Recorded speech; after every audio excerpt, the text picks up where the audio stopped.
Thank you very much. Good morning, everyone. I hope you're doing well, and thanks for making this a packed, full house room. So, you know, scoring points already for the panel. So, we've got 15 minutes, and we've got lots of stuff to get through. And so, I'd like to introduce Supriya, Dev-Purkaystha. Is that how you pronounce it properly? I always call you Sups. Yeah. So, yeah, great. Supriya's fine. So Supriya is head of native advertising for the UK at Microsoft. She's been in digital marketing for 22 years, believe it or not. She spent the majority of her time at agencies and is a consultant to CMOs and advises a number of growing agencies.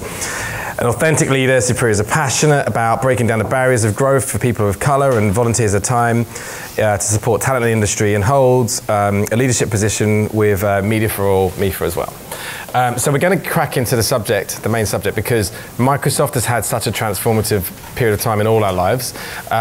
It's been the biggest company. It's seen kind of like, you know, compression, but mainly it's adapted and innovated throughout the years in response to the changes in the technology and the consumer landscape. So I'd like to start by asking you, how has that happened? What do you think has been the secret sauce for Microsoft doing this over the years? This might be, I mean, Supriya says this might be a long answer. So first I'm going to say hello to everyone and thank you for coming to the room. A little bit nervous, so bear with me. And the reason why I'm nervous is I've only been at Microsoft for seven months, right? But I've been watching them and admiring them from afar for at least 10 years. That's when Microsoft really became noticeable to me. And having joined the company, actually I learned that there was a major pivotal changing point in Microsoft about 10 years ago. Microsoft's been around for about 50 years, right? And they started off life with kind of the Windows OS system and Office. They were selling through retailers and through kind of, you know, manufacturers, so they never really needed to know their consumers. Their mission at that point was about getting a PC on every desk in every home and every office. So very much revenue focused, and they did really, really well. And it was a great mission to have, right? It's quite bold as well. We want to have a PC with Windows operating system and Office in every home and every organization, but it was really, really revenue focused. Now, you know, the market changed, and about 10 years ago, there was a lot of kind of churn in the media around Microsoft, who should have been leading the way, actually falling behind. They started to become in decline, and you know, things were being said about them about losing their mojo, internal kind of politics and competition getting in the way of innovation.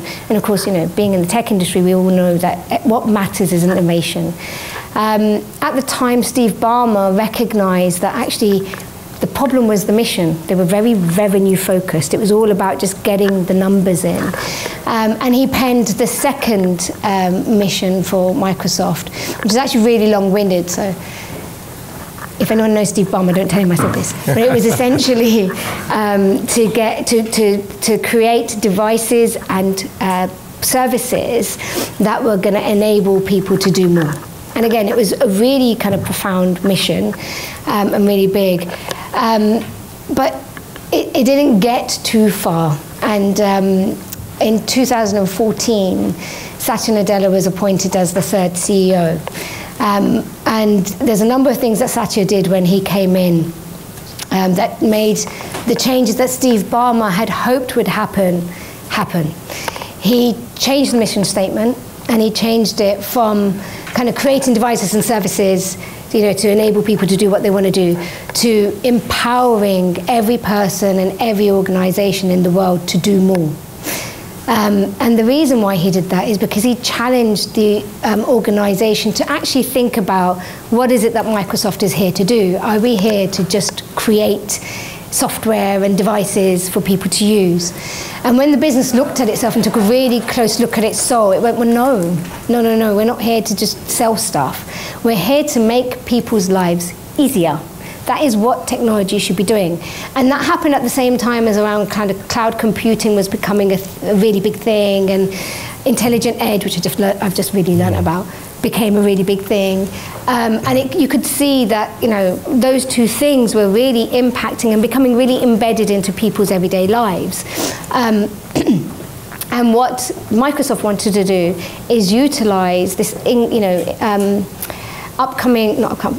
but innovative solution, or create innovative solutions with technology that was emerging. And so our mission statement came about. However, there was still one ingredient missing to that. Can anyone tell me what that is? So we've got the why, right, which is to empower everyone. We've got the what we want to do, which is to create technology.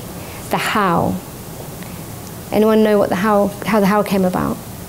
It's a story we tell quite a lot. If not, we can come and tell it to you again. It's our culture.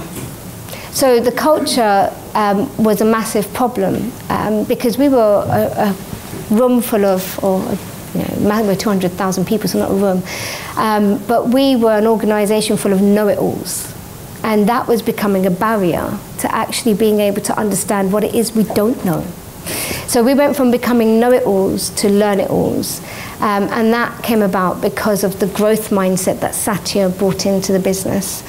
And really, that completely changed our culture, that completely changed how we approached everything we do, from how we organize our teams, how we interact with our teams, how we interact with our clients, and more importantly, how we innovate. We went from going, well, this is what we do, to what is it we don't do? What is it we don't know?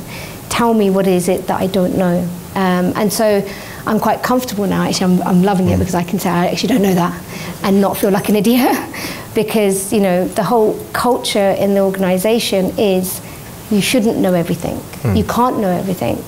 But you should, endeavor to learn and want to know more.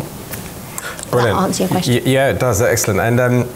And so I might be putting words in Supriya's mouth, but Microsoft went through the era of like Bill Gates, which is probably commonly known for being a monopoly and some aggressive kind of tactics to kind of like gain market domination. And then it went through a bit of a fallow period. Well, it's still a good period, but a bit of a fallow period. But Steve Ballmer was known for like beating his chest up on stage and like rallying everyone and that kind of high energy approach. But and you've said that almost kind of like we know everything. There was some kind of like obvious kind of successes, but some real misses. So Satya's come in with a much more empathetic, collaborative, and you said a growth mindset as well. You've said things like the importance of kind of listening. Are there any other kind of like things that you could say that leaders need to take from how to build a culture, and I guess transform a culture as well? Yeah. Listening obviously key. Is there anything else you'd think was really important? So I mean, aside from the things that I've said, right, is to come to the table with a growth mindset, to come to the table with an attitude of learning. He also insisted that we become client obsessed. Right? Because the only way we're going to know how to improve and empower people and organizations is if we listen to people and the organizations that we're working with. And I saw this shift actually. I mean, I was working really closely with Ravleen at the time. I was head of partnerships at Assembly Global. And I could see a shift and a difference between other partners I was working with, in that, she'd come to me and she'd go, Supriya, what is it that I can help you with? What is it that you're struggling with? I'm trying to understand. How is it that we can work in partnership? And I think it's that whole mentality of, we really need to understand what is it that our audience wants, what is it that our people want. And also our teams as well. A lot of the innovation that came about actually is because we said to people, bring your authentic selves into the workplace. Tell us what it is you're battling with, and tell us if there's anything we can do to support you. So if you look at a lot of the innovation that's come out, it's come out from a need or from a desire, and often it's come from people who have quite diverse people around them that they may be supporting or interacting with on a day-to-day basis, or actually just a member of their family. And they've brought those needs to the table and said, I wish I could create a solution to this problem. So we went into this whole solutions-based way of working, as opposed to just going, I fancy creating this because this technology is cool and I think it could do all of this. We made sure there was a need that it was answering. And so that, in order to be able to do that, the growth mindset, that open mindset rather than a closed mindset, was really, really important within the business. And you can see it throughout their recruitment process as well. Absolutely everyone around me I was really nervous going in, by the way, right? Because it's a massive organization, and I was really like, wow. But everyone was like, what can you know, I'd love to learn from you. And I was like, me? You want to learn from me? Even senior members were like, you know, let's learn together. So it's, that is a major shift, I think. Yeah, and I want to pick up on one word that you mentioned, which is about diverse, you know, kind of people experiences, in particular to the leadership. So Satya Nadella, you know, took over in 2014, and he's a bit of a lifelong Microsoft person, but you probably don't know this, but in doing some preparation for this, you know, I looked up Microsoft's performance. So Microsoft have always kind of like performed well, but they've been the impression has been that they've been outpaced by the likes of, you know, the Amazons, the Googles, and, you know, the Metas of this world. But actually, since his leadership in 2014, Microsoft have actually outpaced Apple in terms of growth, in terms of, you know, its share price growth and value. So the hard and pointed question with diversity, and the title of the question is, do you think his diverse background has been a, you know, a positive impact in enabling this to happen? So when we talk about diverse backgrounds, and actually, first of all, subjective question, I'm going to try and do this objectively, because I don't know Satya. I wish I did, but I don't. And everything that I know about him is what I've read.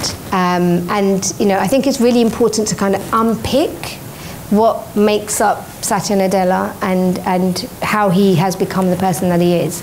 So yes, he's from, you know, Southeast Asia.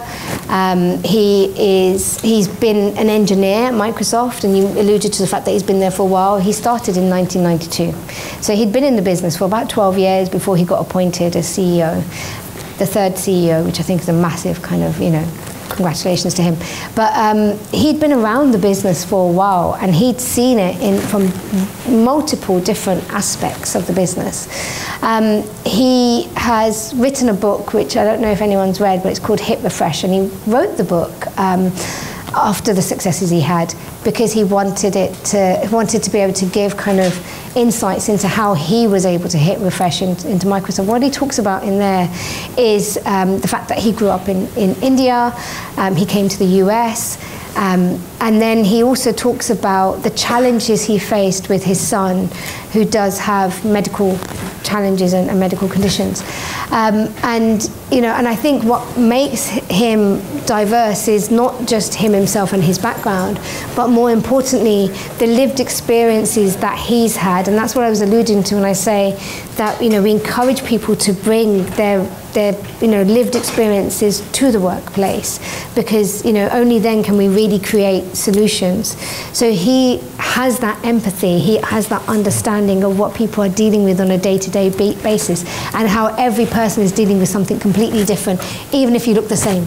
So yes, does his diverse background? Yes, but more so the diverse lived experiences he has, that he brings and has permission to bring to the workplace, that actually has enabled Microsoft to do as well as it has. Okay, I'm getting pressured on time, and no, this is really interesting. So, but I'm going to ask one last question, because we haven't even talked about the subject of AI. All right, so Microsoft's kind of like resurgence has been, you know, they've been like I would say an aging rock star that's come back with a new album, and everyone's loving it. With a bang. And yeah, with a bang, and it's all about their investment in AI and open AI and how that's kind of refreshed Bing and Edge and all sorts, and everything's just got a new lease of life. So, but Microsoft had a strategy about, you know, investing in cloud computing, AI, and what advice would you give for any company looking forward in terms of this future of technology? You know, what to focus on, where to spend their time, and how to either embrace it or be worried by the inevitable of what's happening. So I think first and foremost, let's talk about why we've kind of gone into AI. Everyone is talking about Bing Chat, right? I'm hoping everyone is using Bing Chat, not just Chat GPT. They're two different things. Bing Chat has the ability to pull the most up-to-date information from the Bing search engine and bring it forward to you and answer your questions, right? Why did we do that? We did that because as a search engine, we were able to see the questions that people, or the queries that people were putting into search engines. And increasingly, people were asking more complex questions as opposed to just simple kind of, you know, I want a black dress, or I come from an e-commerce background, so I want a black dress, or I want this. And I myself as well, I'm always asking the search engine to answer a question as opposed to find me an object or find me a product. And that need to answer complex queries got us as a browser thinking about how can we help our users find the answers. That's when the alliance with OpenAI happened, and we started to really think about how AI can help answer those user queries. So the lessons there is, again, think about what is it you're trying to solve. Are you trying to solve a problem? But more importantly, yes, there are challenges that could be faced with, AI and with, an ever-increasing technical landscape that we're in. The responsibility actually lies on those that are creating. The responsibility lies with the brands that are using, this intelligent technology. So Microsoft has published their responsible AI standards, and they are standards that we live by. And they're all about accountability. They're about inclusion, making sure that it is available to everybody. So language, for example, is built in from the very beginning. Speech recognition and voice to text, I think it is. Safety, privacy. There's 6 of them. I'm forgetting 2 of them. Transparency and a few others. And it's really important to, as consumers as well, like we should know where we're spending our time. Do we want them to have our data? And so, as brands, I encourage you to think about the consequences of, how you're utilizing data and technology, and, go forward with some principles that you're going to live by and standards that you're going to uphold. Thank you very much. We've run out of time. I mean, who would have thought 15 minutes can go past that quickly? Thank you. Please give Sup a nice thank you. And I think we're going to be cutting into your break if we take any more time. So no, we're back to you. We've got, probably got a couple of minutes before our next speaker is ready. Okay, cool. Oh, he is here.